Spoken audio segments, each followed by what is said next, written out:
2025년 한국은 전 세계 예언가들이 주목하는 특별한 해로 거론되고 있습니다.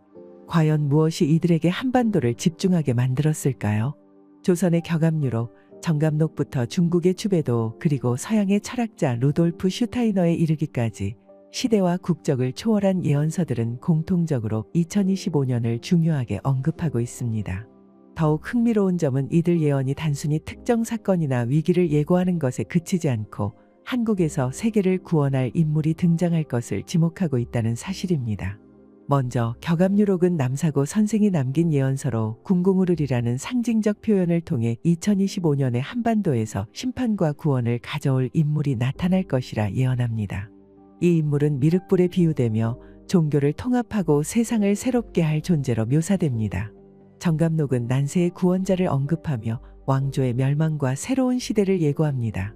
특히 십승지라는 길지로 피신해야 할 곳을 제시하며 재앙의 끝에 정시성을 가진 인물이 태평성대를 이끌 것이라 전합니다. 추배도는 당나라 시기 작성된 예언서로 59번째 예언에서 동방의 구세주가 나타날 것이라 예고합니다. 지금까지 55개의 예언이 적중했다고 전해지는 만큼 그 신빙성에 관심이 쏠립니다. 서양의 루돌프 슈타이너는 2025년을 문명의 변곡점으로 지목하며 동방의 한민족이 성배의 민족으로 등장해 새로운 문명을 이끌 것이라 예언했습니다. 그는 현대 사회의 물질주의를 경고하며 영적 각성을 강조했습니다.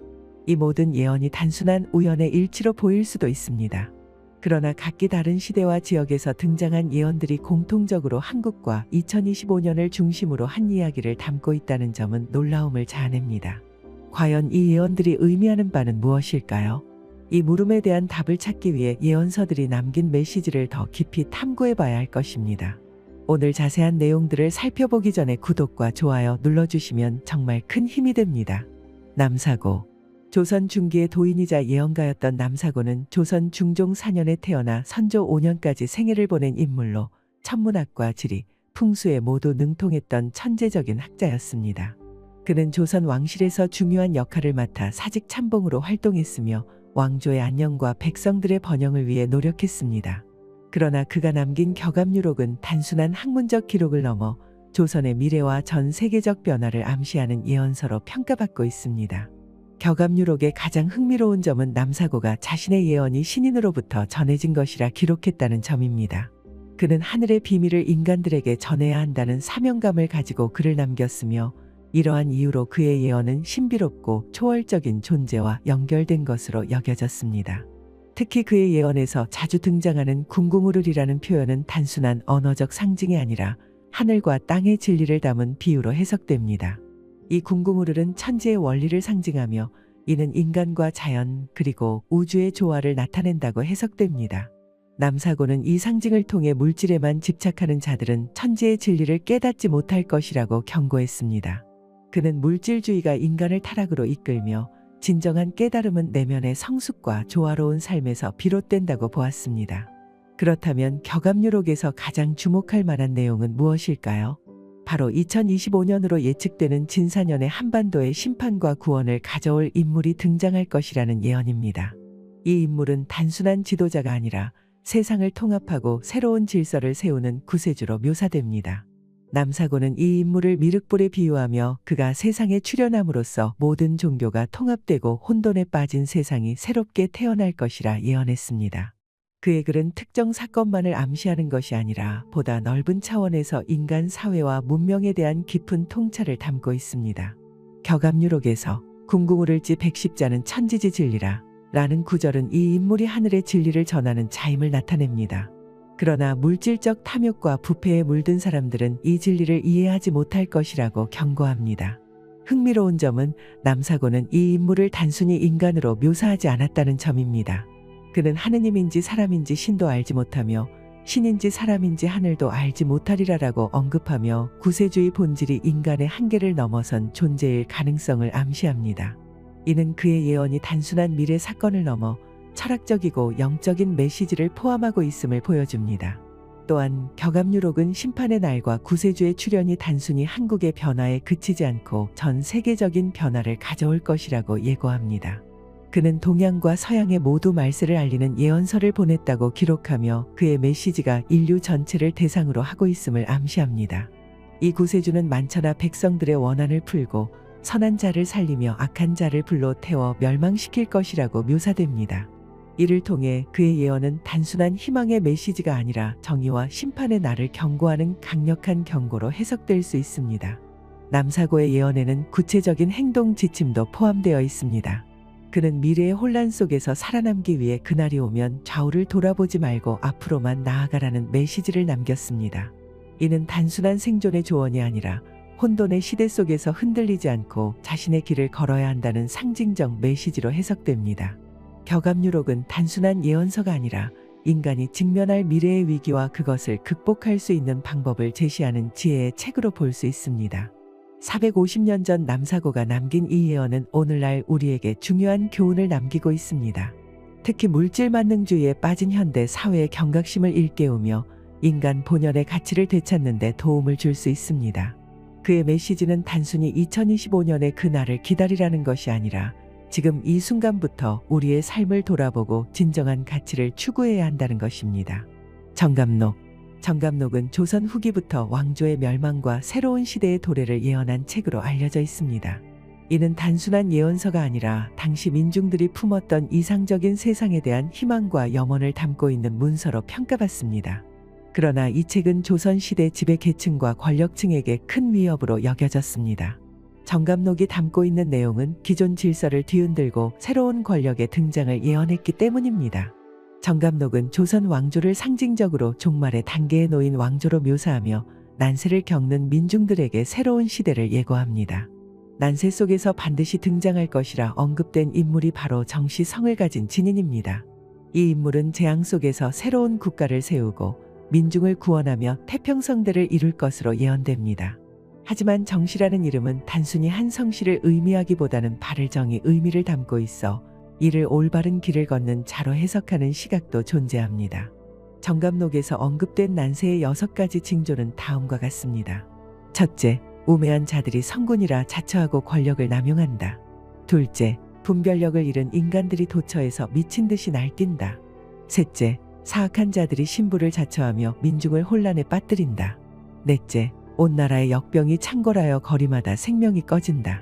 다섯째, 사랑하는 이를 잃은 민중들이 분노와 절망 속에 피눈물을 흘린다. 여섯째, 기존의 왕조가 멸망하고 새로운 왕조가 등장한다. 이와 같은 징조는 정감록에서 말하는 난세의 특징으로 예언 당시뿐 아니라 현대에도 많은 이들이 이러한 징조를 사회적 혼란의 상징으로 해석합니다. 특히 역병의 창궐이나 기존의 질서가 붕괴되고 새로운 질서가 등장한다는 예언은 최근의 전염병 대유행과 전 세계적 정치적 혼란과 연결지어 생각하게 합니다. 정감록에서 주목해야 할 또 다른 중요한 개념은 십승지입니다. 십승지는 난세의 재앙을 피할 수 있는 10곳의 길지를 의미합니다.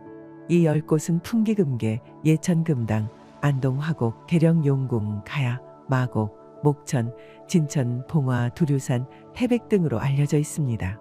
흥미로운 점은 이 지역들이 실제로 전쟁이나 재난이 닥쳤을 때 상대적으로 안전한 장소로 여겨졌다는 기록이 있다는 것입니다. 예컨대 한국전쟁 당시 십승지로 여겨진 지역들에서는 전쟁의 직접적인 피해가 적었으며 심지어 총소리조차 들리지 않았다는 증언도 남아 있습니다. 정감록에서 이 십승지를 강조한 이유는 단순히 재앙을 피하는 방법을 제시하는 데 그치지 않습니다. 이 장소들은 인간이 천지의 조화 속에서 안전과 안식을 찾을 수 있는 곳으로 묘사됩니다. 난세 속에서도 자연과 조화를 이루며 살아가는 삶의 중요성을 강조한 것입니다. 이는 현대인들에게도 중요한 메시지를 던집니다. 물질적 풍요가 아닌 자연과의 조화로운 삶이 진정한 안정과 행복을 가져온다는 교훈을 말입니다. 정감록은 단순히 구원자와 길지에 대한 이야기에 머물지 않습니다. 이 예언서는 역사적 사건과도 밀접하게 연결되어 있습니다. 예를 들어 1589년 정여립의 모반 사건, 1894년 동학농민운동, 그리고 1920년대 보천교 운동 등은 모두 정감록에서 언급된 예언과 관련이 있다고 여겨집니다. 특히 동학농민운동은 정감록에서 제시된 구물의 부적과 연관되어 있으며 당시 농민들은 새로운 세상을 열기 위한 신념으로 이 예언서를 활용했습니다. 흥미롭게도 정감록은 일제강점기에도 그 영향력을 발휘했습니다. 일본은 정감록이 조선 민중의 독립에 대한 열망을 자극할 가능성을 우려하여 이를 검열하고 제한적으로 발간했습니다. 우리가 현재 접할 수 있는 정감록의 기록은 대부분 일본의 검열을 거친 후 제한적으로 공개된 내용에 불과합니다. 따라서 정감록의 원본이 담고 있었을지도 모르는 더 많은 예언과 진실은 아직 베일에 쌓여 있다고 할 수 있습니다. 이러한 배경에도 불구하고 정감록은 조선 후기의 민중들에게 새로운 희망과 비전을 제공한 문서로 평가받습니다. 난세에 대한 경고와 새로운 구원의 길을 제시하며 단순한 예언서로서의 역할을 넘어 민중의 마음속에서 살아 숨쉬는 상징으로 자리 잡았습니다. 오늘날에도 정감록은 다양한 해석을 통해 현대 사회와 연결됩니다. 기존의 질서를 부정하고 새로운 변화를 요구하는 내용은 오늘날 우리가 직면한 사회적 혼란과도 많은 부분에서 맞닿아 있습니다. 특히 난세 속에서 올바른 길을 걷는 정의 인물과 그를 중심으로 이루어질 새로운 시대에 대한 예언은 현대인들에게 도덕성과 가치 있는 삶을 강조하는 중요한 메시지로 다가옵니다. 결국 정감록은 단순히 미래를 예언한 책이 아니라 우리 사회가 어떤 방향으로 나아가야 하는지에 대한 깊은 통찰을 담고 있는 텍스트입니다. 오늘날 우리가 이 책을 다시 읽고 생각해 본다면 그것은 단순히 예언을 확인하기 위한 것이 아니라 더 나은 미래를 위해 어떤 선택을 해야 할지 스스로 질문하게 만드는 계기가 될 것입니다. 추배도. 동양의 예언서 중에서도 중국의 추배도는 그 신비로움과 정확성으로 인해 오랜 시간 동안 주목받아 왔습니다. 당나라 시기 천문학자 이순풍과 풍수지리학자 원천강이 당태종의 명으로 작성한 이 책은 단순히 국가의 운명을 예언한 것에 그치지 않고 동아시아 전체에 영향을 미칠 주요 사건들을 암시했습니다. 약 1400년 전 중국 왕조의 흥망성쇠를 포함한 다양한 예언을 담은 추배도는 총 60개의 예언으로 구성되어 있으며 이 중 55개의 예언이 이미 적중했다고 전해집니다. 남아있는 5가지 예언은 아직 실현되지 않은 것으로 여겨지며 특히 59번째와 60번째 예언은 현 시대와 깊은 관련이 있는 것으로 평가받고 있습니다. 추배도의 예언 중 가장 주목할 만한 부분은 59번째 그림과 그 아래 적힌 시구입니다. 이 예언은 진사년, 즉 2025년의 동방에서 특별한 인물이 등장할 것을 암시합니다. 그림 속에는 한 손에 빛나는 무언가를 들고 있는 인물이 그려져 있으며 이는 어둠을 밝히는 빛으로 해석됩니다. 동방에서 일어나는 큰 변화와 이를 주도할 인물의 등장은 중국뿐만 아니라 한반도와 일본 그리고 동아시아 전역에 영향을 미칠 사건으로 예견되고 있습니다. 이 예언은 단순히 지역적 변화가 아니라 국운을 결정짓는 중요한 전환점이 될 것이라는 해석을 불러일으킵니다. 흥미로운 점은 이 예언이 단순히 중국 내부의 변화를 다룬 것이 아니라는 것입니다. 시구에 적힌 동방에서 빛이 비추고 하늘 아래 혼란이 정리되리라는 구절은 한반도의 운명과 깊이 연결된 것으로 보입니다. 이는 과거 추배도가 한국전쟁, 일본 패전, 중국의 문화대혁명 등 동아시아 주요 사건들을 정확히 예측한 전례와도 일맥상통합니다. 특히 59번째 예언은 한반도를 포함한 동아시아의 중심에서 발생할 대격변을 암시하며 2025년이 이러한 변화를 시작하는 중요한 해로 작용할 것임을 암시합니다. 추배도의 60번째 예언에서는 더 깊은 상징이 등장합니다. 이 시구는 하늘의 순환이 끝을 맺고 새로운 하늘이 열리리라라는 구절로 시작됩니다. 이는 단순히 물리적인 전쟁이나 정치적 변화를 넘어 문명의 새로운 시작을 암시하는 메시지로 해석됩니다. 흥미롭게도 이 예언의 맥락은 조선의 정감록이나 격압유록과도 연결됩니다. 이들 예언서 모두 난세 속에서 새로운 구원자가 등장해 혼란을 정리하고 평화를 가져올 것이라 말합니다. 특히 2025년이 그러한 전환점으로 언급된다는 점에서 동서양의 예언서 간의 공통된 메시지가 더욱 두드러집니다. 중국 학계에서도 추배도의 신비로움은 꾸준히 연구되고 있습니다. 그러나 문화대혁명 당시 많은 사서가 소실되며 추배도 역시 공식적으로는 금서로 분류되기도 했습니다. 이는 단순히 예언서가 미신으로 여겨졌기 때문만은 아닙니다. 당시 추배도의 내용이 중국 공산당의 통치와 맞지 않는 내용을 담고 있다는 이유로 탄압받았던 것입니다. 그러나 문화대혁명이 끝난 이후 많은 학자들이 추배도의 역사적, 철학적 가치를 재조명하면서 이 예언서에 대한 관심이 다시 높아졌습니다. 특히 최근 중국 내에서는 추배도에 남은 예언들이 중국의 국운과 연관되어 있다는 해석이 설득력을 얻고 있습니다. 59번째 예언에서 언급된 동방의 빛은 한반도와 연결되며 이는 한중일 삼국이 겪고 있는 현재의 정치적, 경제적 상황과 밀접하게 관련된 것으로 보입니다. 이러한 상황 속에서 2025년은 단순히 예언에서 언급된 해가 아니라 동아시아 전체가 새로운 시대의 시작을 맞이하는 중요한 해로 작용할 가능성이 제기됩니다. 또 한 가지 흥미로운 점은 중국의 일부 해석자들이 59번째 예언을 한반도의 통일 가능성과 연결 짓고 있다는 것입니다. 그들은 동방의 빛이 한반도에서 발하며 남북의 화해와 새로운 통일 국가의 등장이 동아시아에 긍정적인 영향을 미칠 것이라고 주장합니다. 이는 한국 조선 예언서들이 남긴 메시지와 깊이 맞닿아 있습니다. 특히 정감록에서 언급된 정시 성을 가진 인물과 동방의 빛이라는 상징은 2025년 한반도가 중요한 변화를 맞이할 것이라는 믿음을 더욱 강화합니다. 결론적으로 추배도는 동양의 문화와 철학 그리고 국가의 운명에 대한 심오한 메시지를 담고 있는 예언서입니다. 이 예언서가 2025년을 동방의 새로운 시작으로 강조하는 만큼 현대를 살아가는 우리에게는 새로운 변화의 흐름을 준비해야 할 과제를 던지고 있습니다. 루돌프 슈타이너. 서양의 대표적인 영성 철학자 루돌프 슈타이너는 그의 예언을 통해 인류의 미래를 통찰하며 2025년을 특별한 해로 지목했습니다. 그는 단순한 예언자가 아니라 과학과 영성을 융합하여 현대 문명에 깊은 영향을 끼친 인물이었습니다. 오스트리아에서 태어난 그는 인간의 정신과 육체 그리고 우주와의 관계를 탐구하며 독창적인 영성과학인 인지학을 창시했습니다. 슈타이너의 예언 중 가장 주목할 부분은 문명이 대전환점을 맞는 시점에서 성배의 민족이 등장할 것이라는 주장입니다. 그는 문명의 발전과 쇠퇴가 반복되는 과정 속에서 새로운 삶의 원형을 제시하는 민족이 항상 존재해왔다고 말합니다. 과거 로마 제국 시대에는 이스라엘 민족이 이러한 역할을 했으며 이번에는 동방의 한민족이 그 역할을 맡게 될 것이라고 예언했습니다. 흥미롭게도 그는 이 민족이 오랜 세월 외세의 침략과 내부의 억압을 견디며 내면적으로 강력한 영적 에너지를 축적해왔다고 설명했습니다. 이는 2025년을 기점으로 한반도가 새로운 중심지로 떠오를 것이라는 예언으로도 해석됩니다. 슈타이너는 2025년에 전 세계적인 위기가 닥칠 것이라 경고하면서 이를 극복할 방법으로 물질주의를 넘어선 영적 각성을 제시했습니다. 그는 인류의 진정한 구원은 외적 발전이 아니라 내적 성장에서 비롯된다고 말하며 현대 사회의 문제를 깊이 통찰했습니다. 그의 말에 따르면 2025년은 단순한 위기의 해가 아니라 새로운 문명을 열기 위한 시험대와도 같은 시점입니다. 그가 말한 성배의 민족은 단순히 한 민족의 우월성을 강조하는 개념이 아닙니다. 그는 이 민족이 세계 평화와 화합의 중심이 될 것이라고 보았으며 이를 위해 물질적 성공보다 도덕적이고 영적인 성숙이 중요하다고 강조했습니다. 슈타이너의 제자 중 일부는 그의 예언을 바탕으로 동아시아를 연구했으며 일본에서도 그의 사상이 널리 퍼졌습니다. 그러나 흥미롭게도 일본의 학자들이 그의 예언을 탐구한 결과 성배의 민족이 한국의 한민족임을 확신했다는 일화는 매우 유명합니다. 2025년과 관련한 그의 메시지는 물질적 풍요가 인간을 구원하지 못하며 내면의 성장이 중요하다는 점을 강조합니다. 이는 오늘날 우리가 직면한 물질주의적 사회와 환경 위기 속에서 중요한 교훈을 제공합니다.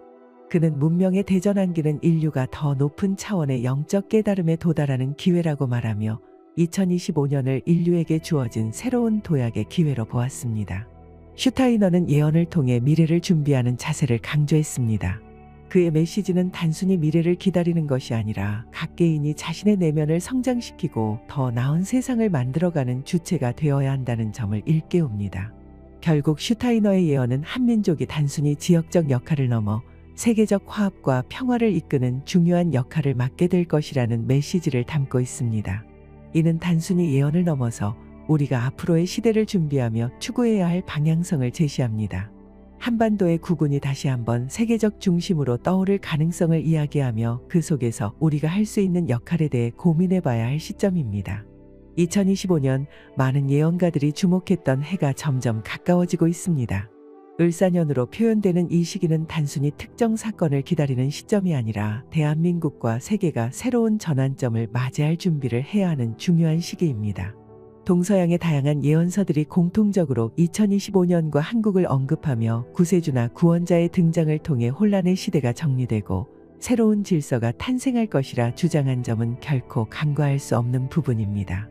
조선의 격암 유록과 정감록은 물론 중국의 추베도와 서양의 루돌프 슈타이너까지 이들은 시대와 장소를 초월해 한반도, 즉 대한민국이 세계의 중심적인 역할을 할 것을 예견했습니다. 특히 국군이 혼란 속에서 새로운 빛을 찾는 과정에서 구세주의 출현이나 영적 각성이 주요한 해결책으로 제시된 점은 우리에게 시사하는 바가 큽니다. 물질적 풍요가 넘쳐나는 현대 사회에서 진정한 구원은 외부에서 오는 것이 아니라 인간 내면의 성숙과 가치관의 변화에서 비롯된다는 메시지가 예언 속에 일관되게 담겨 있음을 알 수 있습니다. 대한민국은 이미 오랜 역사 속에서 외세의 침략과 내적 혼란을 극복하며 끊임없이 성장해 왔습니다. 이 과정에서 한민족이 축적해온 정신적 강인함과 도전 정신은 예언서들이 언급한 성배의 민족이나 구세주의 땅이라는 상징을 더욱 빛나게 합니다. 한국이 2025년이라는 중요한 해에 맞이할 도전과 기회는 단순히 한 나라의 문제가 아니라 세계 평화와 화합을 이루는 데 있어 중요한 전환점이 될 것입니다. 물론 예언은 반드시 실현된다고 보장할 수는 없습니다. 그러나 과거의 예언이 현대를 비추는 거울처럼 작용했던 사례를 돌아볼 때 이는 단순히 미래를 맞이하는 자세를 넘어 현재를 돌아보고 준비할 기회를 제공한다는 점에서 의미가 있습니다. 2025년이 가져올 변화는 대한민국만의 문제가 아니라 전 세계적인 흐름 속에서 우리가 만들어가는 미래이기도 합니다. 결국 예언은 우리에게 두 가지 질문을 던집니다. 우리는 혼란 속에서 어떤 구세주나 구원자를 기다릴 것인가? 아니면 각자 자신의 자리에서 변화의 주체가 될 것인가? 2025년이 다가오는 지금 우리는 예언 속 메시지를 단순히 읽고 흘려보내는 것이 아니라 이를 계기로 더 나은 대한민국, 더 나은 세계를 만들어갈 준비를 해야 할 때입니다. 도선대사가 바라본 2025년 한반도의 국운과 지도자 예언. 한반도의 역사는 수많은 위기와 전환점을 겪으며 이어져 왔습니다. 특히 을사년은 한반도 국운의 대변역을 상징하는 해로 자주 등장합니다. 1905년 을사년 한일 병합으로 이어지는 을사늑약이 체결되었고 1965년 을사년에는 한일 기본조약이 체결되며 한국 현대사의 또 다른 변곡점을 맞았습니다. 그리고 지금 2025년이라는 새로운 을사년을 앞두고 있습니다. 이번에도 과연 한반도 국운은 요동치게 될까요? 시대를 초월한 예언으로 전해지는 신라 말기의 승려 도선대사는 한반도의 국운과 미래 지도자에 대해 어떤 메시지를 남겼을까요? 이 질문에 대한 답을 찾아가는 여정에 함께 하시죠. 구독과 좋아요 눌러주시면 큰 힘이 됩니다. 도선대사가 바라본 2025년 한국의 국운과 지도자 예언. 신라 말기의 혼란스러운 시기 도선은 당시 최고의 풍수지리 대가로 손꼽히며 놀라운 예언들을 남긴 인물로 전해집니다. 그 중에서도 두 가지 예언은 그의 명성을 확고히 했습니다. 하나는 조선의 도읍지는 한성이 될 것이다. 다른 하나는 왕조의 주인은 이씨가 될 것이다. 도선은 이렇게 말했습니다. 개왕자의 이 도어 한양, 왕업을 이을 자는 이씨로서 도읍은 한양에 정할 것이다. 이 예언은 후대에 실제로 실현되었습니다. 조선 왕조가 한양을 중심으로 건국되었고 그 주인공은 바로 이씨 성을 가진 태조 이성계였습니다. 하지만 한양의 도읍 선정 과정에는 풍수 대가들 간의 치열한 논쟁이 있었다고 전해집니다. 특히 도선대사가 남긴 풍수지리 원리는 이 논쟁의 중요한 배경이 되었습니다. 도선대사는 풍수지리가 단순히 땅의 배치를 넘어 국운을 결정하는 데 핵심적인 역할을 한다고 강조했습니다. 그의 사상은 후대 법술사들에게도 큰 영향을 미쳤으며 조선 초기의 도읍 논의에서도 그의 가르침이 반영되었습니다. 조선의 도읍지로 한양이 선정될 당시 두 명의 법술사가 대립했습니다. 한 사람은 승려 무학, 또 다른 사람은 정도전이었습니다. 두 사람 모두 한양이 도읍지로 적합하다는 점에는 동의했지만 궁궐터의 방향과 배치에 대해서는 의견이 엇갈렸습니다. 무학은 이렇게 주장했습니다. 인왕산을 진산으로 삼고 북악산과 남산을 좌우의 영으로 삼아야 한다. 이는 풍수지리의 이상적인 배치이다. 이에 대해 정도전은 반대하며 말했습니다. 그럴 경우 궁궐은 동쪽을 향하게 된다. 전통적으로 군주는 남면하여 정사를 보는 것이 원칙이므로 북악산을 진산으로 삼고 임자병향에 배치를 해야 한다. 결국 정도전의 주장이 받아들여졌고 경복궁은 북악산을 배경으로 남쪽을 바라보는 형태로 설계되었습니다. 이때 무학은 깊은 탄식을 하며 다음과 같이 예언했습니다. 내 말이 틀리지 않았음을 200년 후에 알게 될 것이다. 이 예언은 신라의 명승 의상대사의 산수비기에 기초한 것이었습니다. 도선대사는 의상대사의 가르침을 이어받아 한반도 풍수의 핵심 원리를 더욱 체계화했으며 국운과 도읍의 상관성을 깊이 탐구한 인물로 알려져 있습니다. 의상대사는 산수비기에서 이미 이 모든 것을 미리 내다보고 다음과 같이 말했습니다. 도읍을 택할 자가 승려의 말을 믿고 따르면 국운이 길게 이어질 것이다. 하지만 정씨가 시비를 품고 반대한다면 5세대를 넘기지 못해 찬탈의 화를 겪고 200년 안에 국운이 쇠퇴할 것이다. 도선대사는 이러한 가르침을 바탕으로 후대 지도자들에게 조언을 남기며 도읍의 위치와 방향을 포함한 풍수지리가 국운의 기틀을 마련하는 핵심이라는 점을 강조했습니다. 실제로 조선 왕조의 역사에서 의상대사와 도선대사의 통찰은 예언 이상의 실현력을 보여주었습니다. 이방원의 왕자의 난과 세조의 찬탈 그리고 임진왜란과 병자호란으로 이어지는 혼란은 모두 200년의 시기를 중심으로 전개되었습니다. 도선의 풍수적 통찰은 이러한 혼란 속에서도 한반도의 국운을 이해하는 열쇠를 제공했습니다. 당시 조선의 도읍 한성은 이상적인 도읍지로 평가되었지만 풍수적으로 몇 가지 결함을 안고 있었습니다. 이를 보완하기 위해 다양한 염승이 활용되었습니다. 예를 들어 경복궁 앞에 설치된 해태는 관악산에서 들어오는 화기를 막기 위해 배치된 것입니다. 또한 동대문의 이름은 원래 흥인문이었으나 임진왜란 이후 흥인지문으로 개명되었습니다. 이는 지라는 자를 더해 동쪽 방위를 보강하기 위함이었습니다. 숭례문은 불의 기운을 제압하기 위해 특별히 세로로 현액을 걸었으며 이는 불길한 화재를 방지하려는 풍수적 치료법이었습니다. 그와 관련하여 조선의 강력한 풍수를 무너뜨리기 위해 일본의 음양사들이 다양한 시도를 했다고도 전해집니다. 하지만 그들의 시도는 결국 실패로 돌아갔으며 도리어 조선의 풍수적 기운의 저주를 받아 목숨을 잃었다는 이야기들이 있습니다. 혼란의 시대와 도선의 깨달음. 도선이 태어난 827년은 신라 말기의 극심한 혼란기였습니다. 왕실의 권위는 땅에 떨어지고 각지의 호족들은 중앙정부의 세력권에서 벗어나 독립적인 세력을 구축하고 있었습니다. 나라 전체가 혼돈 속에 빠져드는 상황에서 도선은 전라남도 영암에서 태어나 어린 시절부터 비범한 자질을 보이며 주목받았습니다. 도선의 어머니는 혼란한 시국 속에서 그를 승문으로 이끌었습니다. 어린 도선은 불교 경전을 배우며 수행의 길에 들어섰고 화엄경과 같은 방대한 경전을 탐구하며 깨달음을 추구했습니다. 하지만 도선은 곧 경전 공부만으로는 참다운 깨달음에 이르기 어렵다는 회의에 빠졌습니다. 그는 이렇게 말했습니다. 부처님의 교리는 방향을 제시할 뿐 깨달음은 오로지 자신의 문제이다. 문자는 문자일 뿐 마음의 참된 작용을 대변할 수 없다. 도선은 더욱 깊은 깨달음을 찾기 위해 공안을 익히고 경전과 교리에 몰두했지만 그것만으로는 마음의 평온과 깨달음을 얻을 수 없었습니다. 그는 문자를 통한 학문적 접근이 오히려 자신을 법에 얽매이게 하며 본질을 흐리고 있다고 느꼈습니다. 도선의 심경은 절박했습니다. 그는 몸과 마음이 깨우침으로 충만해야 한다고 믿었지만 자신은 비단처럼 부드럽고 아름다운 내면의 상태를 만들지 못하고 있다고 여겼습니다. 공부와 수행에 대한 회의는 점점 커졌고 그는 새로운 전환점을 맞이해야 했습니다. 바로 그때 도선은 보리달 스님을 만나 전율을 느꼈습니다.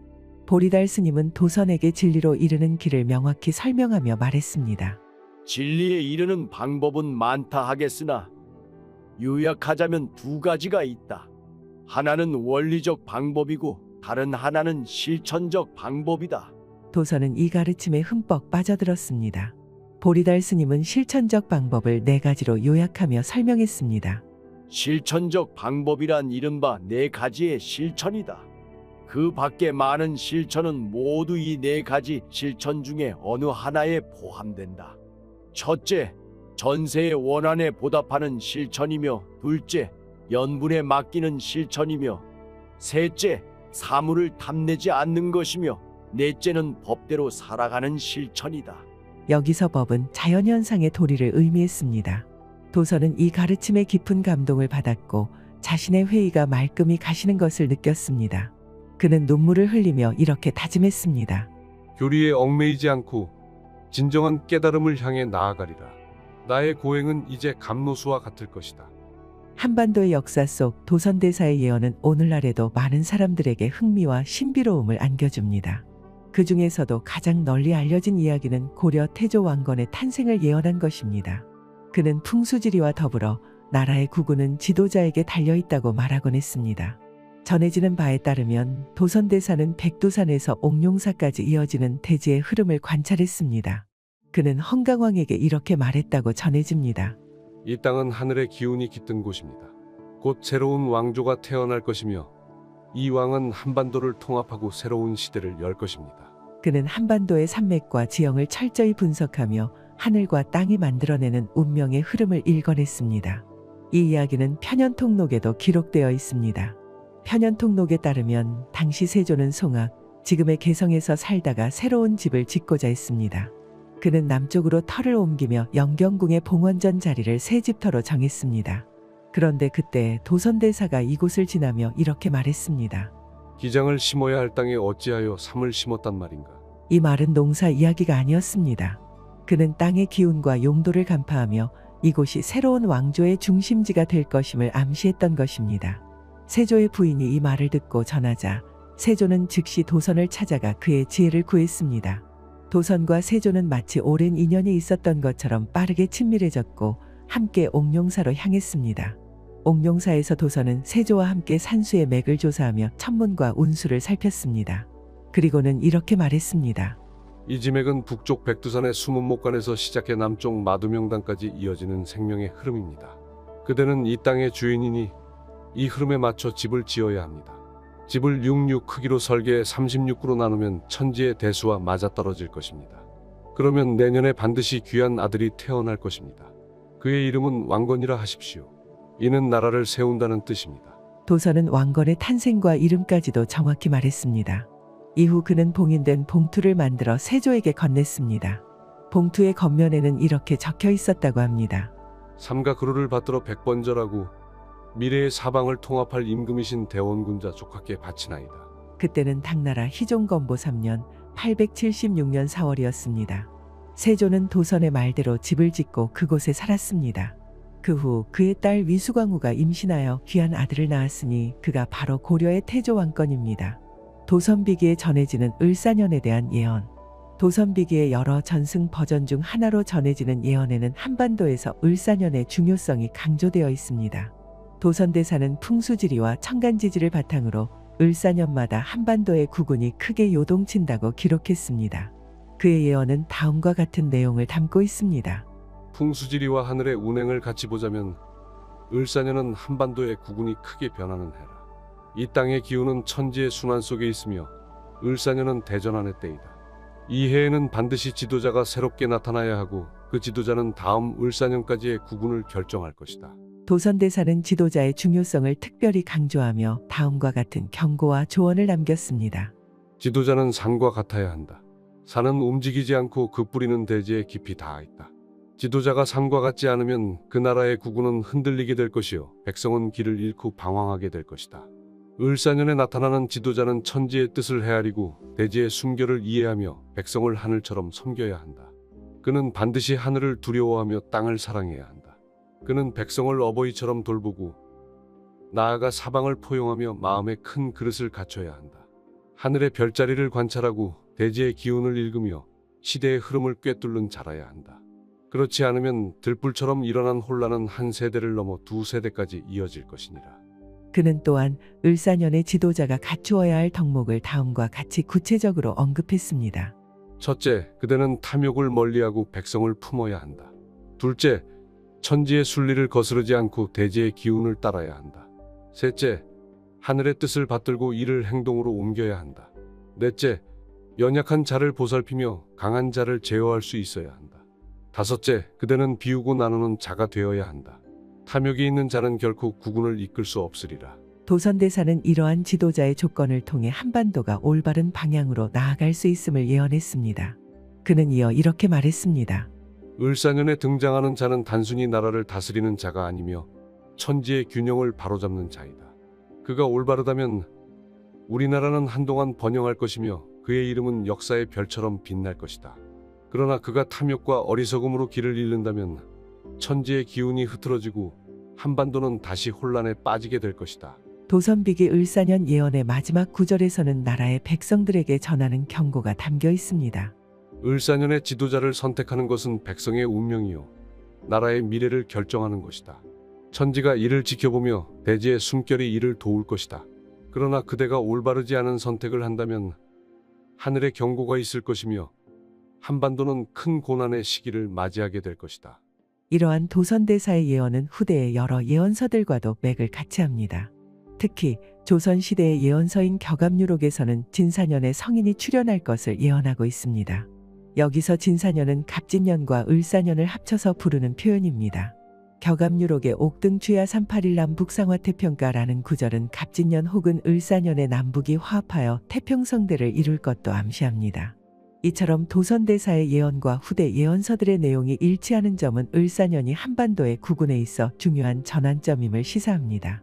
특히 2025년 을사년을 맞이하여 이러한 예언들이 현실화될지에 대한 관심이 높아지고 있습니다. 과연 이번 을사년에는 어떤 지도자가 등장하여 한반도의 국운을 이끌어갈지 도선대사의 다른 예언도 함께 살펴보겠습니다. 우리나라는 비록 지금 당나라를 섬기고 외국과 교류하고 있지만 훗날 우리의 문화와 철학이 천하를 주름잡을 것이다. 한동안 외국은 위세를 떨칠 것이고 우리는 고난의 시기를 겪을 것이다. 그 시기를 지나면 우리는 세계의 이름을 널리 알리는 대국이 될 운명이다. 외국은 풍수지리상으로 보아도 그 운명이 길지 않을 것이다. 이 예언은 신라 말기의 도선대사가 당시 왜국이라 불리던 일본의 부흥과 그로 인한 우리의 고난을 미리 알고 있었던 듯합니다. 현재 우리나라의 위상이 높아진 것을 보면 도선대사의 통찰력이 놀랍습니다. 또한 일본의 지리적 특성으로 인한 위험성을 지적하며 그들의 운명이 길지 않을 것이라 예언한 부분도 주목할 만합니다. 2025년 국운의 변곡점에 서 있는 한반도는 새로운 시대의 서막을 열어갈 중요한 시기를 맞이하고 있습니다. 을사년이라는 해는 역사적으로 한반도의 국운과 깊은 인연을 맺어왔으며 이번 을사년에도 어김없이 변화와 도약의 기로에 서 있습니다. 이러한 시기에 도선대사의 예언과 그가 따르는 불교적 가르침들은 미래 지도자가 갖추어야 할 덕목과 비전을 제시하는 지혜의 원천이 될 수 있습니다. 그렇다면 어떤 지도자가 이 역할을 충실히 수행할 수 있을까요? 불교 경전에서 찾는 지도자의 덕목. 불교 경전은 지도자가 갖추어야 할 덕목과 이상적인 통치자의 모습을 다양한 방식으로 제시하고 있습니다. 특히 대승불교의 가르침은 지도자가 개인의 이익을 넘어 공동체의 행복과 번영을 위해 헌신해야 한다는 점을 강조합니다. 보시, 필요한 것을 아낌없이 나누는 마음. 불교에서는 보시에 대해 화엄경에서 이렇게 말합니다. 보시는 물질적인 나눔을 넘어서 마음으로 나누는 것이 진정한 나눔이다. 지도자는 백성을 위해 자신의 것을 아낌없이 나누는 마음을 가져야 합니다. 마치 하늘이 비를 내려 대지를 적시듯이 지도자는 백성의 삶을 윤택하게 만들어야 한다는 것입니다. 2025년의 지도자는 이러한 나눔의 정신을 실천하여 국민을 위한 헌신을 보여야 합니다. 에어, 사랑과 존중의 언어로 소통하는 자세. 대반열반경에서는 애언은 남의 마음을 기쁘게 하며 서로 화합하게 한다. 라고 기록되어 있습니다. 지도자는 백성과의 대화에서 따뜻하고 사랑이 넘치는 언어를 사용해야 합니다. 2025년 을사년의 지도자는 백성의 아픔을 경청하고 그들의 마음을 어루만지며 신뢰를 얻는 소통의 리더십을 발휘해야 할 것입니다. 이익행, 백성에게 실질적인 도움을 주는 행동. 화엄경에는 진정한 지도자는 백성을 이롭게 하는 행위를 멈추지 않는다. 라는 가르침이 있습니다. 지도자는 말뿐만 아니라 실질적인 행동으로 백성을 도와야 합니다. 2025년의 지도자는 국민의 삶을 실질적으로 개선하는 정책과 결단력을 통해 신뢰를 얻어야 합니다. 동사, 백성과 함께하며 그들의 삶을 이해하는 태도. 유마경에서는 진정한 지도자는 백성의 고통과 기쁨을 함께 나누는 사람이다. 라고 강조합니다. 지도자는 백성 위에 군림하는 존재가 아니라 그들과 함께 걸어가는 존재여야 합니다. 2025년의 지도자는 국민과 함께 어려움을 극복하고 그들의 곁에서 삶을 이해하는 태도를 보여야 할 것입니다. 추가적인 불교적 덕목. 중론을 살펴보면 모든 것은 상호 의존하며 극단에 치우치지 않는 태도가 중요하다. 라고 하고 있습니다. 지도자는 균형과 중도를 유지하며 다양한 의견을 포용하고 갈등을 조정해야 합니다. 또한 금강경에서는 탐욕을 버리고 모든 것은 덧없음을 깨닫는 무소유의 자세를 강조합니다. 2025년의 지도자는 이러한 가르침을 바탕으로 탐욕과 권력욕을 버리고 청정한 마음으로 나라를 다스려야 할 것입니다. 불교 경전에서 말하는 지도자의 덕목은 결국 국민의 삶을 윤택하게 하고 사회를 조화롭게 이끄는 데 있습니다. 2025년 을사년에 등장할 지도자는 단순한 통치자가 아니라 천지의 기운을 읽고 백성을 사랑하며 함께 걸어가는 존재가 되어야 합니다. 탐욕과 어리석음을 버리고 마음을 청정히 하며 천지의 순리를 이해하는 지도자가 한반도의 국운을 밝게 비추는 희망의 등불이 되기를 기대합니다. 또한 불교 경전에서는 지도자를 위한 경고의 문구들도 존재하고 있습니다. 법구경에서는 지도자가 탐욕과 교만에 빠질 때 국가와 백성에게 큰 위기를 초래할 수 있다고 경고합니다. 경전에는 다음과 같은 말씀이 있습니다. 탐욕은 가시덤불과 같아 그 속에서 길을 잃는다. 교만은 높은 절벽 위의 바람과 같아 결국 무너져 내릴 것이다. 이 가르침은 지도자가 탐욕과 권력욕을 버리고 청정한 마음으로 백성을 이끌어야 함을 강조합니다. 역사적으로 탐욕에 의해 나라가 멸망한 사례는 많습니다. 탐욕은 지도자로 하여금 공익보다 사익을 우선하게 하고 결국 국민의 신뢰를 잃게 만듭니다. 또한 교만은 자신을 과대평가하게 하여 타인의 의견을 무시하고 독단적인 결정을 내리게 합니다. 법구경에서는 겸손한 자는 물처럼 낮은 곳에서 모든 것을 품지만 교만한 자는 바람처럼 흩어지고 만다. 라고 비유하고 있습니다. 이를 통해 지도자는 항상 낮은 자세로 백성과 소통하며 자신의 부족함을 인정하고 배움을 멈추지 않아야 함을 배웁니다. 2025년 을사년에 나타날 지도자는 탐욕과 교만을 경계하며 국민의 신뢰를 얻는 데 중점을 둬야 합니다. 지도자는 자신이 가진 권력을 백성의 복지와 행복을 위해 사용해야 하며 스스로를 돌아보는 겸손한 자세를 유지해야 합니다. 이러한 지도자가 한반도의 국운을 밝게 비출 수 있을 것입니다. 또한 자바함경에는 이상적인 지도자의 사례로 선왕에 대한 이야기가 나오는데 이를 참고해 볼 만합니다. 선왕은 모든 백성을 동등하게 사랑하며 자신이 가진 부와 권력을 백성의 복지와 평화를 위해 사용한 위대한 통치자였습니다. 경전에는 선왕의 5가지 덕목이 기록되어 있습니다. 1. 자애. 선왕은 모든 백성을 자신의 자녀처럼 아끼고 보살폈습니다. 그는 굶주린 백성을 위해 창고를 열고 약한 자들을 위해 병원을 세웠습니다. 2. 공정. 선왕은 모든 결정을 공정하게 내렸습니다. 그는 법 앞에서 누구도 차별하지 않으며 빈부와 신분을 떠나 모든 국민에게 동등한 권리를 보장했습니다. 3. 겸손. 선왕은 자신을 낮추어 백성의 목소리에 귀 기울였습니다.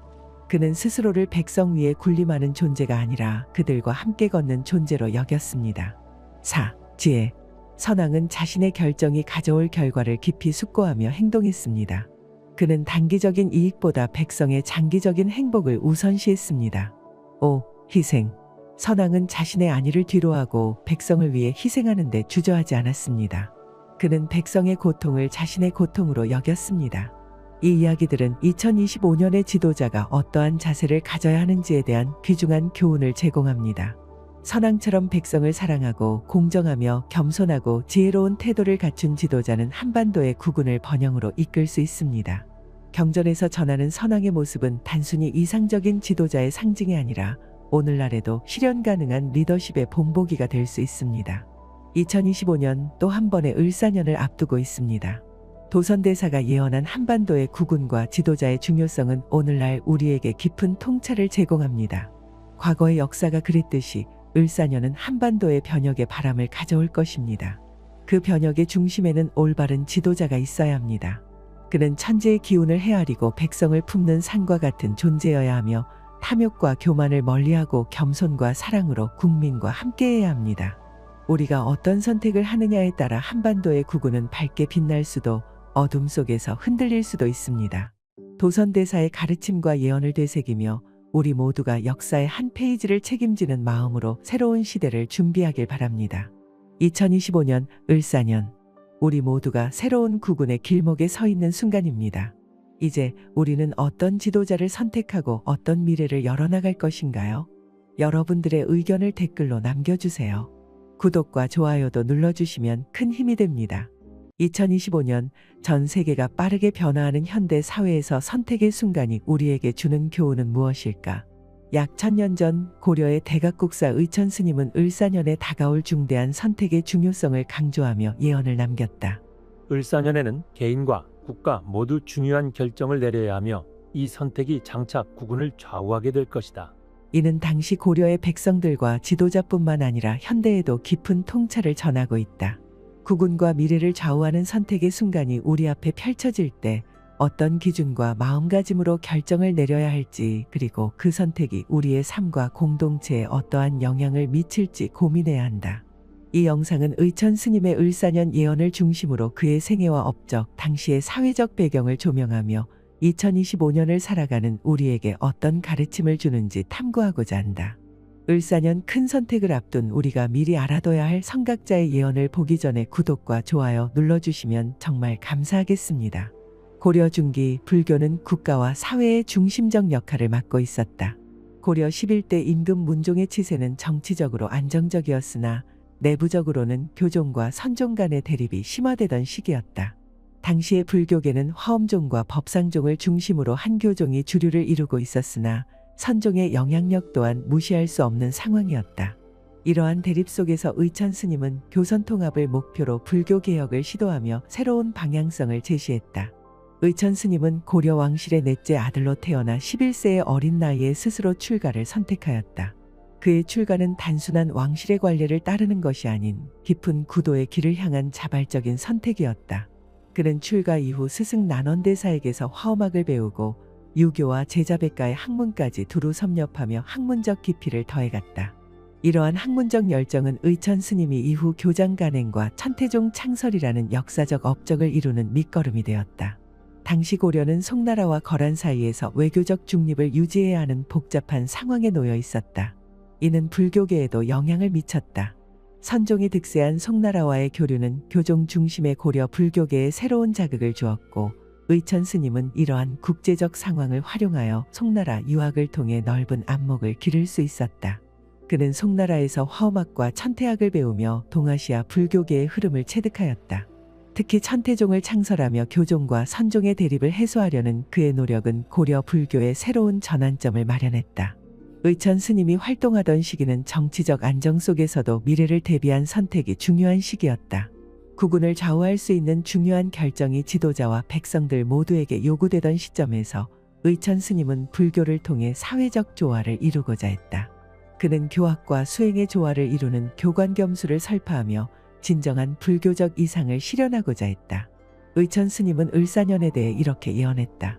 을사년, 하늘은 땅을 살피고 땅은 사람의 마음을 비출 것이다. 이 해에는 개인과 국가 모두가 중요한 선택을 내려야 할 순간이 도래할 것이다. 그 선택은 단순한 결정이 아닌 장차 국운을 좌우할 것이다. 백성의 삶은 지도자의 결정에 의해 좌우되지만 지도자의 판단은 백성의 의지에 의해 강화된다. 그러니 모든 이가 몸가짐을 바르게 하고 모든 선택에 신중을 기하라. 작은 선택이 큰 결과를 불러오고 작은 과오가 큰 화를 부를 것이다. 의천 스님의 이 예언은 단순히 당시의 정치적 상황만을 반영한 것이 아니라 인간의 삶과 선택의 본질을 꿰뚫는 통찰력을 보여준다. 을사년이라는 특정 시점을 중심으로 한 이 예언은 국가와 사회가 공동으로 책임을 지고 올바른 선택을 통해 미래를 설계해야 함을 강조한 것이다. 특히 스님은 백성들에게도 책임감을 강조하며 이렇게 역설했다. 지도자만이 국운을 좌우하는 것이 아니다. 백성 개개인의 삶과 행동 또한 그 선택의 일부를 이루고 있다. 이는 단순히 국가적 차원의 결정뿐 아니라 개인의 삶 속에서도 신중한 선택이 중요하다는 불교적 가르침과 연결된다. 의천 스님이 남긴 을사년 예언은 고려 사회에서 국운과 미래에 대한 경각심을 일깨웠다. 선택의 순간은 항상 다가오며 그것은 우리가 준비한 만큼의 결과를 가져온다는 것을 시사한다. 이는 현재 다가온 새로운 을사년을 시작하면서도 반드시 알아두면 좋을 말씀드리기에 그가 왜 그런 예언을 나누게 됐는지 그의 생애와 함께 더욱 자세히 알아보고자 한다. 출가와 초기 성장. 의천 스님은 고려 제11대 임금 문종의 넷째 아들로 태어났다. 왕실의 일원으로 부와 권력을 누릴 수 있었던 그는 단순히 안락한 삶을 살기보다는 스스로 깨달음의 길을 선택하였다. 11세라는 어린 나이에 누가 복전의 이익을 짓겠느냐는 아버지 문종의 물음에 곧바로 출가의 뜻을 밝혔고 이는 단순한 어린아이의 호기심이 아닌 깊은 신념에서 비롯된 결단이었다. 그의 선택은 당시 왕실에서 종종 한 명의 자녀를 불교에 귀의시키는 관습을 넘어 자신의 삶을 오롯이 구도자의 길에 바치는 헌신을 보여주는 순간이었다. 출가 후 의천 스님은 왕사 난원대사를 스승으로 모시며 불교 경전과 화엄사상을 익혔다. 특히 그는 불교 교학뿐만 아니라 유교와 제자백가의 학문에도 두루 통달하며 당대 최고의 학문적 깊이를 갖춘 승려로 성장하였다. 19세가 되던 해에는 이미 역대 선지식들의 가르침을 집대성하겠다는 원대한 목표를 세우고 교장을 수집하고 정리할 것을 발언하였다. 이는 학문적 열정을 넘어 고려 불교의 새로운 발전을 도모하려는 의천 스님의 신념이 반영된 것이다. 송나라 유학 31세의 나이에 의천 스님은 송나라로의 구법 여정을 결심하였다. 당시 송나라와 거란 사이에서 정치적 긴장이 고조되고 있었기에 그의 유학 결정은 고려 왕실 내에서도 큰 논란이 되었다. 그러나 그는 불법을 널리 배우겠다는 일념으로 왕실의 만류를 뒤로하고 바다를 건너 송나라로 향했다. 송나라에서 그는 선지식들과 교류하며 국제적 불교 네트워크를 확립하였다. 특히 그는 화엄종과 천태종, 선종 등 다양한 불교 종파의 고승들을 찾아다니며 깊은 학문적 교류를 나누었다. 의천 스님은 화엄종의 대가 정원, 천태학의 대가 종간 등을 만나 화엄경, 법화경, 능엄경 등 주요 경전에 대해 토론하였으며 천태학과 화엄학의 핵심 사상을 체득하였다. 이 과정에서 의천 스님은 단순히 경전을 배우는 것에 그치지 않고 동아시아 불교의 흐름과 사상적 다양성을 직접 체험하며 그의 안목을 넓혔다. 또한 그는 산스크리트어 경전을 해석할 수 있는 인도 출신 승려 길상을 만나 불법에 대한 새로운 시각을 열었다. 이러한 경험들은 그가 이후 천태종을 창설하고 고려 불교계의 통합의 비전을 제시하는 데 중요한 기반이 되었다. 천태종 창설. 송나라 유학을 마치고 돌아온 의천 스님은 교종과 선종의 대립을 해소하고자 천태종을 창설하였다. 고려 불교계는 당시 교종과 선종의 갈등이 심화된 상황이었다. 교종은 화엄종과 법상종을 중심으로 강한 입지를 구축하고 있었으나 선종은 독자적인 수행 중심의 사상으로 대립하고 있었다. 의천 스님은 이러한 대립이 불교의 본질을 훼손한다고 보았다. 그는 천태종의 사상을 기반으로 교관겸수를 제시하며 교종의 교학과 선종의 수행을 조화롭게 통합하려고 했다. 천태종은 수행과 교학의 균형을 중시하며 고려 불교의 새로운 방향성을 제시하는 데 중추적 역할을 하였다. 국정사를 중심으로 천태종의 교리를 설파하며 그는 수많은 제자를 양성하고 불교계를 하나로 묶으려는 노력을 지속하였다. 그의 문화에는 천여 명의 선종 승려들이 모여들었고 천태종은 고려 불교계의 중심 교단으로 자리 잡았다. 특히 의천 스님은 교장 간행을 통해 불교 경전과 주석서들을 집대성하고 체계화하였다. 신편제종교장 총록은 의천 스님이 남긴 대표적인 저술로 이를 통해 그는 불교 교학의 기초를 확립하고 다양한 종파의 사상을 아우르는 통합적 접근법을 제시하였다. 이는 불교 내부의 문제를 넘어 고려 사회 전체의 통합과 화합을 위한 시도로 평가받는다. 의천 스님은 불교계 개혁뿐만 아니라 고려의 경제와 정치에도 중요한 영향을 미쳤다. 그는 쌀과 배 대신 화폐를 사용하자는 주전론을 주장하며 당시 고려 경제의 현대화를 도모하였다. 그의 주전론은 화폐 사용이 운송과 교환에 편리함을 가져오고 부정부패를 줄이며 국가 재정에도 긍정적인 영향을 미칠 것이라는 논리에 기반을 두고 있었다. 그의 주장은 형숙종의 지지를 받아 주전도감이 설치되고 해동통보와 사만통보 등 동전이 발행되는 결과로 이어졌다. 이는 고려의 경제적 기반을 강화하고 국가와 백성의 삶에 실질적인 변화를 가져왔다. 의천 스님은 종교인에 머물지 않고 국가의 미래를 위해 적극적으로 참여하며 그의 이상을 실현하려는 실천적 태도를 보여주었다. 그는 자신의 삶을 통해 고려 불교의 방향성을 제시했을 뿐만 아니라 사회적 개혁과 국가적 변화를 도모한 지도자로 평가받는다. 그의 노력은 천년이 지난 오늘날에도 여전히 빛을 발하며 국운과 미래를 고민하는 우리에게 깊은 통찰을 제공한다. 당시 고려 사회 및 미래의 국운의 방향성을 깊이 고민했던 인물인 의천 스님은 을사년을 언급하며 그 해가 고려의 백성과 지도자에게 중대한 선택의 시기임을 강조했다. 그는 이렇게 예언했다. 을사년, 하늘은 땅을 살피고 땅은 사람의 마음을 비출 것이다. 이 해에는 백성들과 지도자들이 중요한 결단을 내려야 하며 그 선택은 단순히 한 시기를 넘어 장차 국운을 좌우할 것이다. 모든 선택은 미래로 이어지는 다리가 된다. 백성은 마음가짐을 바르게 하고 지도자는 신중함으로 나라의 길을 닦아야 한다. 잘못된 결단은 깊은 어둠을 가져오며 올바른 선택은 밝은 빛으로 이어질 것이다. 의천 스님은 을사년이라는 시점을 통해 국가와 사회가 마주하게 될 중요한 순간을 암시했다. 특히 그는 선택의 중요성을 반복적으로 강조하며 백성 개개인과 지도자 모두가 각자의 역할을 수행할 때 국운이 흥하거나 쇠할 것임을 경고했다. 당시 고려는 정치적 안정 속에서도 주변국과의 외교적 갈등과 내부적 혼란이 겹쳐 있는 시기였다.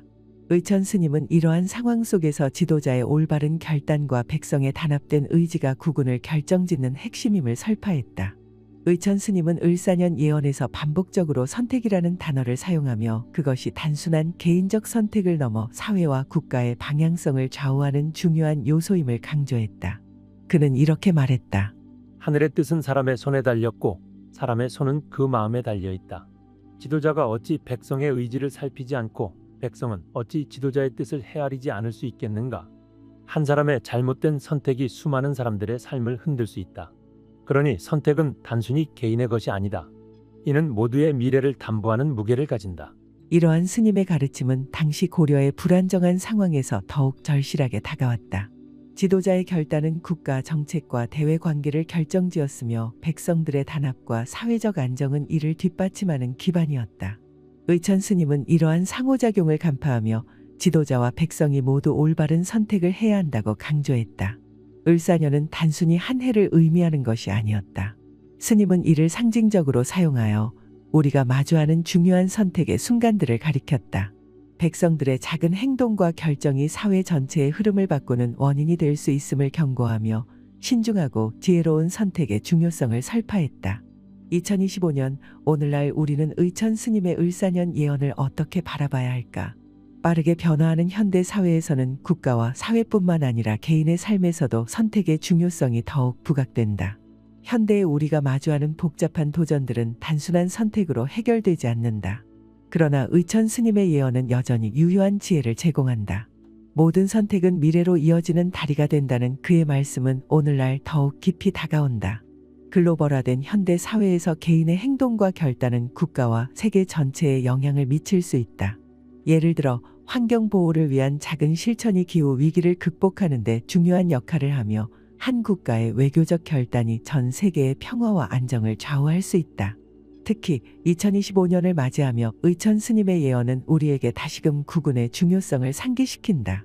그는 백성은 마음가짐을 바르게 하고 지도자는 신중함으로 나라의 길을 닦아야 한다고 강조하며 개인과 국가의 책임감을 설파했다.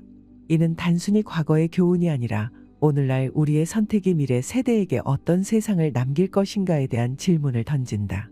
또한 그의 예언은 리더십의 중요성을 환기시킨다. 지도자는 단순히 자신의 권위를 유지하는 데 그치지 않고 백성과 국가를 위해 올바른 결정을 내리는 존재여야 한다. 의천 스님의 예언은 리더십의 본질이 무엇인지에 대한 깊은 성찰을 요구하며 이는 현대의 정치적, 사회적 리더들에게도 중요한 메시지를 전달한다. 우리는 그의 예언을 단순히 역사적 기록으로 간주할 것이 아니라 개인과 국가 모두가 올바른 선택을 통해 미래를 설계할 수 있는 지혜의 원천으로 바라보아야 한다. 그의 철학적 기반이 된 사상들을 살펴보면 그의 예언을 더욱 깊이 이해할 수 있다. 이제 그 사상들을 살펴보자. 의천 스님의 을사년 예언은 그의 불교적 세계관과 철학적 사유를 반영한 결과물이었다. 의천 스님은 불교 교학과 수행의 조화를 중시한 교관겸수를 핵심 철학으로 삼았다. 이는 교학을 통해 지혜를 깨우치고 관행을 통해 실천함으로써 진리를 완성해야 한다는 가르침이다. 이러한 철학은 단순히 개인의 깨달음을 넘어서 사회적 조화와 국가적 발전에도 영향을 미치는 선택의 중요성을 강조했다. 그는 교종과 선종의 대립 속에서 화쟁사상을 바탕으로 불교의 통합을 이루고자 했다. 화쟁사상은 모든 대립과 갈등을 초월하여 조화와 화합을 이루는 것을 목표로 한다. 의천 스님은 화엄종과 천태종의 사상을 아우르며 선종과 교종의 갈등을 해소하려는 시도를 통해 고려 불교의 새로운 비전을 제시했다. 이러한 철학적 기반은 그의 예언에도 영향을 미쳤다. 그는 을사년에는 선택이 국운을 좌우한다고 예언하며 모든 대립을 넘어선 조화로운 결단이 필요하다고 강조했다. 그의 세계관은 개인과 사회가 함께 성장하고 조화를 이루며 미래를 설계해야 한다는 불교적 가르침에 뿌리를 두고 있다. 스님은 지도자와 백성 모두가 자기 중심적 이익을 떠나 더 큰 조화와 화합을 위해 선택을 내려야 함을 강조했다. 불교에서 선택은 단순한 의사결정의 문제가 아니다. 의천 스님은 선택을 업과 과보의 관점에서 바라보았다. 업은 우리의 의도와 행동이 쌓여 결과를 만들어내는 과정이며 이는 개인뿐만 아니라 집단과 국가의 운명에도 영향을 미친다. 의천 스님은 을사년 예언에서 이를 다음과 같이 설파했다. 선택은 단순히 오늘의 결과만을 결정하지 않는다. 그것은 내일 그리고 그 이후의 구군을 잇는 다리와 같다. 개인의 행동은 작아 보일지라도 그것이 모여 국가의 흐름을 바꾸고 미래를 결정짓는다. 그러니 작은 선택에도 신중을 기하고 모든 결단에 지혜를 구하라. 스님은 불교적 관점에서 잘못된 선택은 고통과 혼란을 가져오며 올바른 선택은 깨달음과 평화를 이끌어낸다고 보았다. 특히 그는 지도자의 선택은 단순히 한순간의 결단이 아닌 백성과 국가 전체의 운명을 좌우한다고 강조하며 지도자의 책임감을 설파했다. 업과 과보의 법칙은 단순히 도덕적 판단에 그치지 않는다. 그것은 사회와 국가의 모든 행동이 결국 그에 상응하는 결과를 가져온다는 불교적 진리를 담고 있다. 스님은 백성들에게도 이 법칙을 적용하며 백성 개개인의 마음가짐과 행동 또한 국가의 흐름에 영향을 미친다고 역설했다. 이는 그의 예언이 개인적 경고를 넘어 사회 전체의 성찰을 요구하는 메시지임을 보여준다. 의천 스님은 불교적 조화를 이루기 위해 선대의 스님들, 특히 규녀와 원효의 사상을 깊이 탐구했다. 그는 규녀의 업적을 존중하면서도 불교의 틀을 지나치게 해동이라는 지역적 한계 안에 가둔 점을 비판했다. 의천 스님은 불교의 보편성과 학문적 엄격함을 강조하며 규녀의 접근법이 후학들에게 지나친 자기 안주를 불러왔다고 평가했다. 이러한 비판은 단순한 부정이 아닌 자신에 대한 다짐과 철저한 성찰에서 비롯된 것이었다. 반면 그는 원효 스님을 해동보살로 칭해주며 깊이 존경했다. 의천 스님은 원효의 방대한 교리적 지식과 모든 불법을 회통시키는 능력을 높이 평가했다. 특히 원효가 민중 속으로 들어가 중생을 교화한 점은 의천 스님이 자신의 삶의 모델로 삼은 중요한 부분이었다. 의천 스님은 이러한 선대 스님들의 가르침을 바탕으로 자신의 철학을 정립하고 예언의 메시지를 구체화했다. 그는 원효의 화쟁사상을 계승하며 모든 대립과 갈등을 넘어서는 선택의 중요성을 강조했다. 그의 예언에서 나타나는 선택의 신중함과 구군의 결정은 원효의 가르침에서 비롯된 깨달음이었으며 규녀의 한계를 넘어서기 위한 그의 학문적 열정에서 나왔다.